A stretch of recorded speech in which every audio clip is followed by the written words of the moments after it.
Bueno, sin duda ha sido un día complicado, un día en que se nos encendieron las alarmas después de que veníamos, no vamos a decir tranquilos, pero respirando con más tranquilidad, con un poco más de tranquilidad, sabiendo que se podía complicar. Los últimos días la curva de los casos totales ha tenido un ascenso, particularmente en la región metropolitana, se muestra como un riesgo importante. Y la pregunta que todos nos hacemos en las casas, todos los que no somos expertos, los que no estamos familiarizados con estos asuntos desde el punto de vista epidemiológico, técnico, pero queremos entenderlo más, es una pregunta que es muy válida y que solo los expertos nos podrán decir. ¿Se nos va de las manos esto? ¿Se nos escapó cuando parecía que lo teníamos no dominado, pero controlado? Es parte de las preguntas que le haremos a nuestra siguiente invitada. Ella es Jimena Aguilera, que es profesora de Medicina en la Universidad del Desarrollo y es miembro del Consejo Asesor COVID-19. Jimena, gracias por estar aquí. Muy buenas noches. Hola, buenas noches. La pregunta es desde el ciudadano, desde la ignorancia nuestra de no ser experto en manejar las tendencias, qué hay que medir y qué no hay que medir, en qué fijarse y en qué no, pero también es legítimo porque todos estamos involucrados en esto. Entonces, desde lo general luego podemos ir a lo particular. ¿Siente que se nos va un poquito de las manos? O sea, yo creo que lo que estamos viendo es lo que uno espera en una epidemia, es decir, que sigamos en una zona de ascenso. Lo que fue raro fue esta cierta estabilidad que hubo la semana pasada y ahora se ve un repunte que en realidad nosotros lo atribuimos a la transición entre la salida del sector oriente de Santiago y el ingreso del virus a las zonas más populosas de la ciudad. Además del hecho de que cada vez más es necesario aumentar el testeo para tener una seguridad de lo que está pasando con la enfermedad.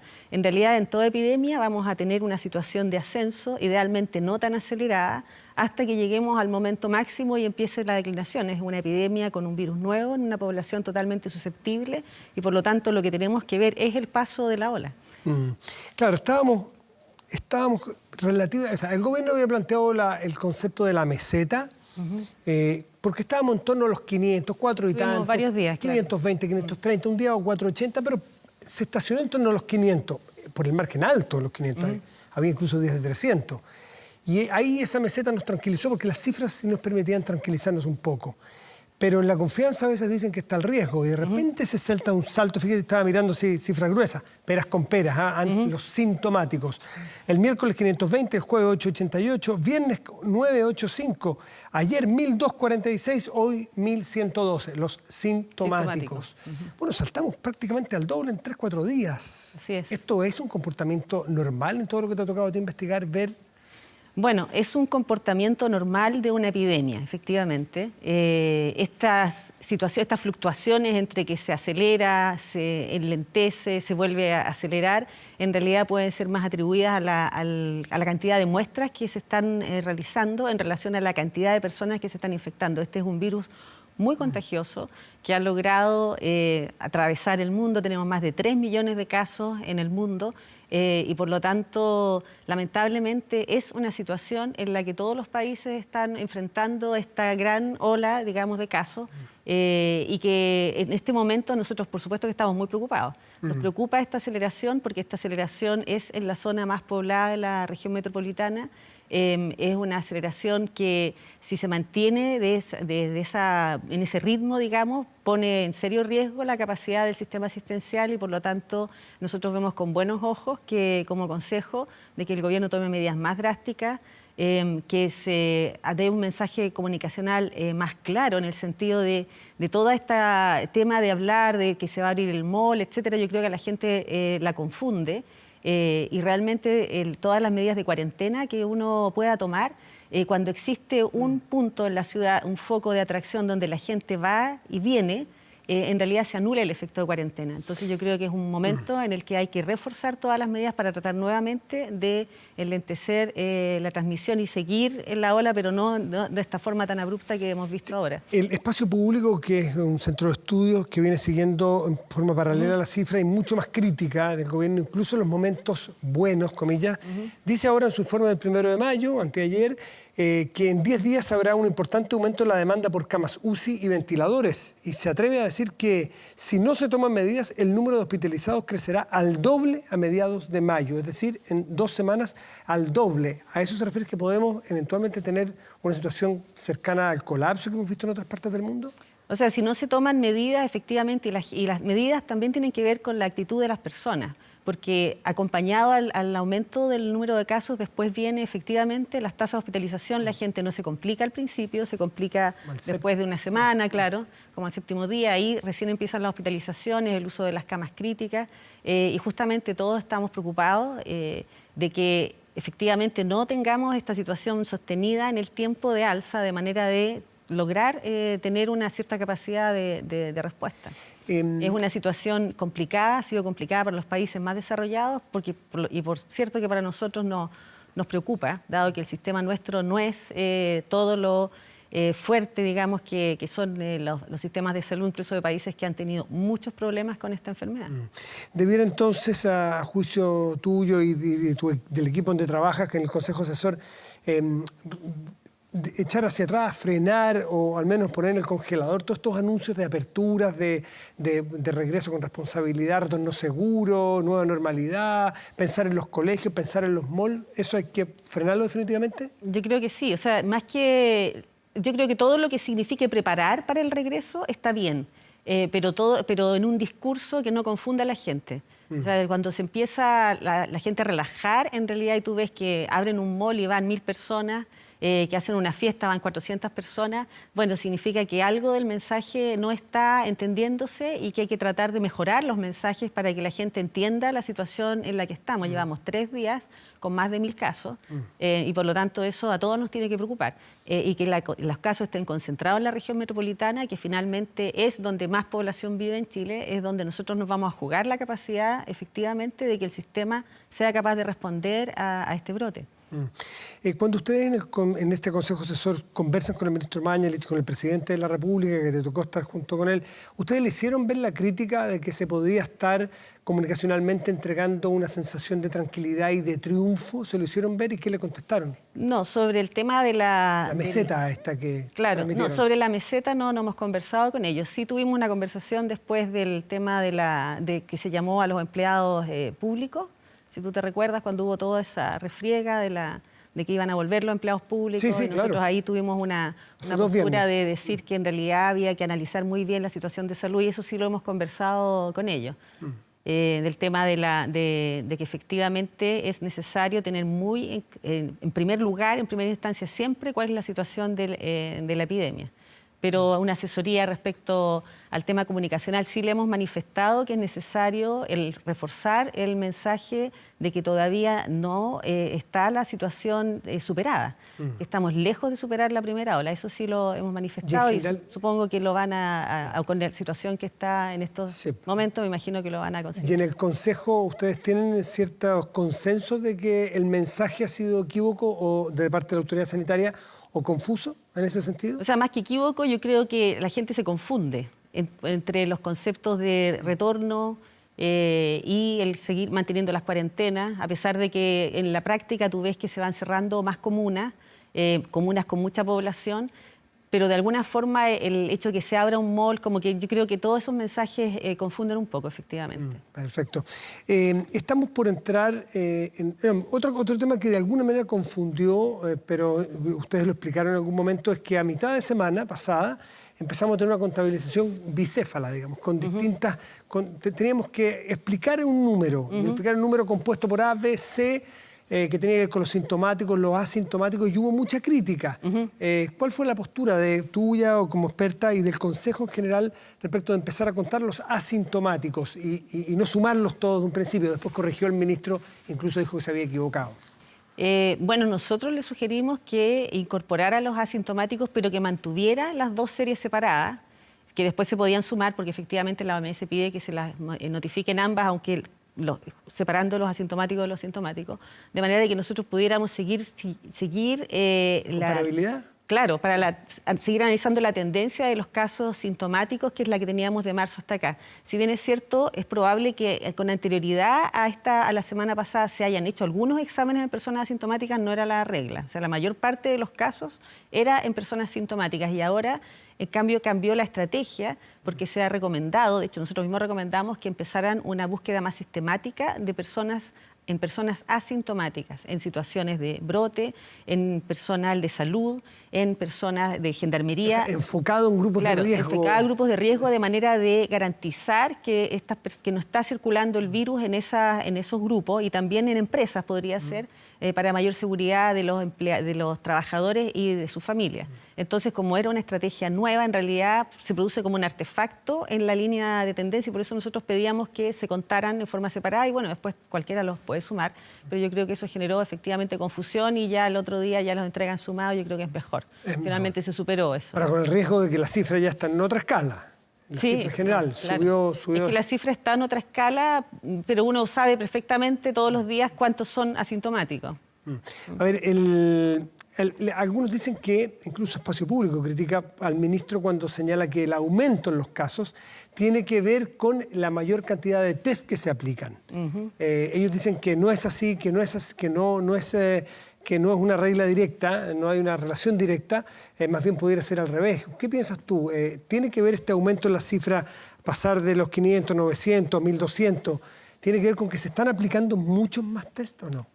Nosotros pensamos que algo tiene que ver con el tema de los test, pero también ha aumentado la positividad en algunos lugares, por ejemplo, en la región metropolitana, en algunos establecimientos, que es información que nosotros recibimos directamente de algunos laboratorios. Y entonces, efectivamente, también el hecho de que aumente la positividad te está indicando de que está circulando más virus. Entonces, por eso nosotros estamos preocupados, porque este aumento que tenemos ahora es un aumento que nosotros atribuimos principalmente al hecho de que el virus está entrando en comunidades nuevas, con más hacinamiento y más pobladas. Y por lo tanto es necesario reforzar todos los mensajes y reforzar las medidas. Ya, pero cuando se iban a hacer más test a los asintomáticos, que aumentaron, de hecho se llegó a 9.000 test incluso en un día. ¿Era esperable que aumentara el caso de casos generales, no es así? Sí, es esperable, sobre todo porque los asintomáticos que están buscando es en lugares donde hay brote. Claro. Entonces hay más probabilidad. Entonces incluso eso influye en que la positividad aumente. Ya, y ahí, o sea, que subiera el número era evidente, porque voy a buscar más, voy a encontrar claro, más. Pero si voy a buscar en una población de riesgo, también voy a tener una positividad más alta. Claro, si yo buscara... Por eso algo hay con el aumento de exámenes, pero también está el hecho de los sintomáticos que en realidad están aumentando, que está aumentando la cantidad de personas que consultan en los servicios de urgencia, que nosotros también vemos ese dato, aumentó un poco la hospitalización y por lo tanto todo eso son señales en el fondo de alerta. Es decir, uno lo que quiere desde el punto de vista epidemiológico es tener señales de alerta de manera de ser oportuno en las medidas, o sea, anticiparse al momento lo más que se pueda, digamos, al momento de que se sobrepase el sistema asistencial. Cuando ustedes reciben, o tú personalmente que eres experta en este tema, reciben las cifras,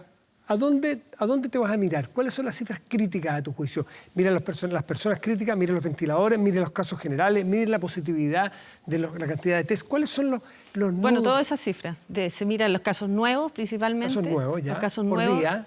Casos nuevos por día, cuántos de ellos son sintomáticos, porque los asintomáticos, como tienen una estrategia de búsqueda un poco distinta, efectivamente uno mira la tasa, el índice ocupacional más bien de las camas críticas, si va alterándose, si va subiendo, aunque ese índice se mora, tiene un delay, como habíamos hablado antes, tiene un retraso en relación al aumento de casos. El número de fallecidos también es un dato que uno mira, y en general el número de casos nuevos normalmente se analiza la tendencia tratando de estabilizarla con promedios móviles en algunos casos o haciendo algún tipo de modificación, digamos, en el dato, porque por ejemplo los epidemiólogos usamos mucho la fecha de inicio de síntomas, claro, pero esa tiene una caída en los últimos días, entonces tienes que estabilizarla con los promedios móviles.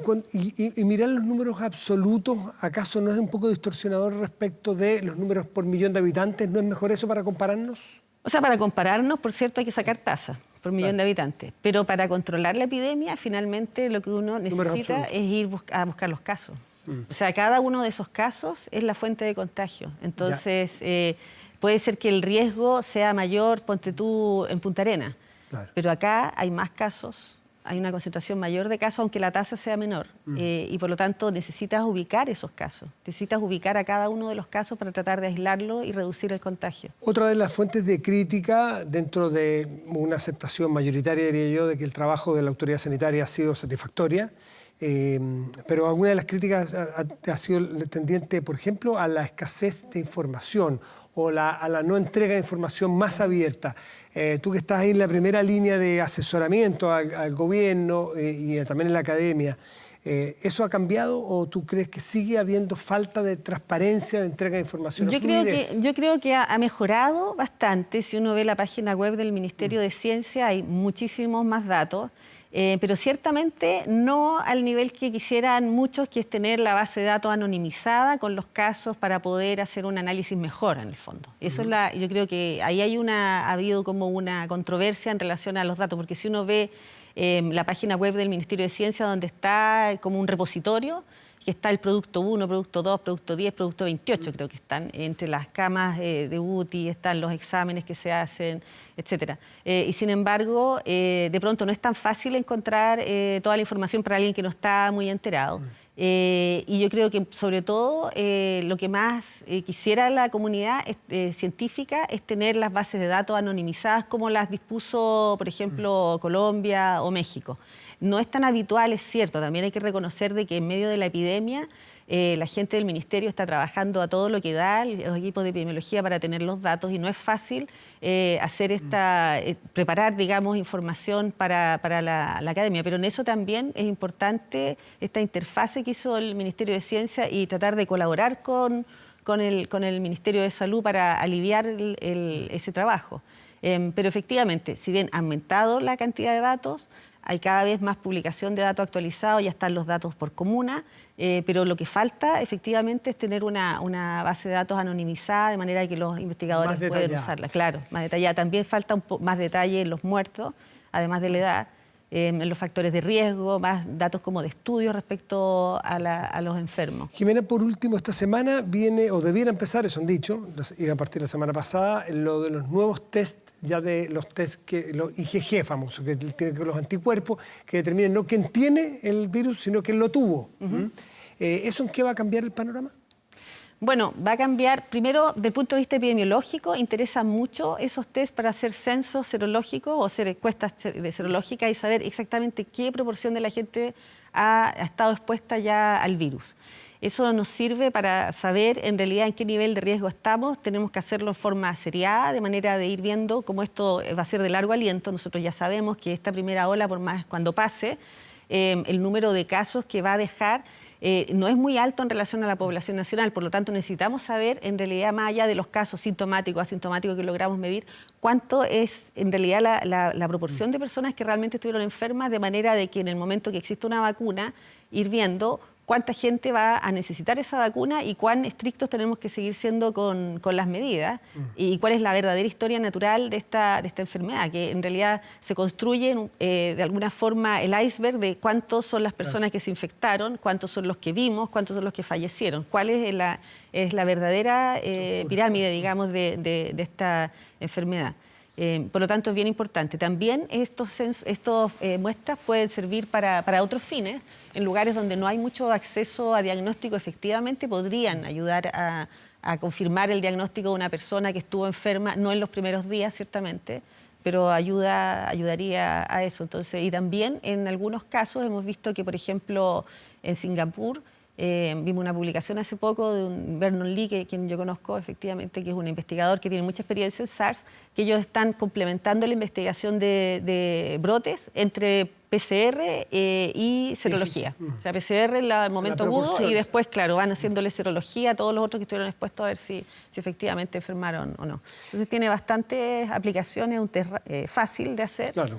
No es llegar y hacerlo, sí, porque igual tienes que tener un entrenamiento, tienes que saber manipular. Pero muy rápido. Pero rápido, claro. Tiene que ser el personal médico, pero entiendo que en 15 minutos podría estar el resultado. Sí, muy rápido. Es rápido y fácil. Sí, vamos a ver, eso parte seguramente esta semana para ver dónde ha estado el virus y que no supimos que estuvo en muchos casos, para ver cuánto efectivamente de nuestra población se infectó y cuánto es la masa general. Jimena Aguilera, como siempre, muchísimas gracias por tus explicaciones. Que te vaya súper bien. Gracias.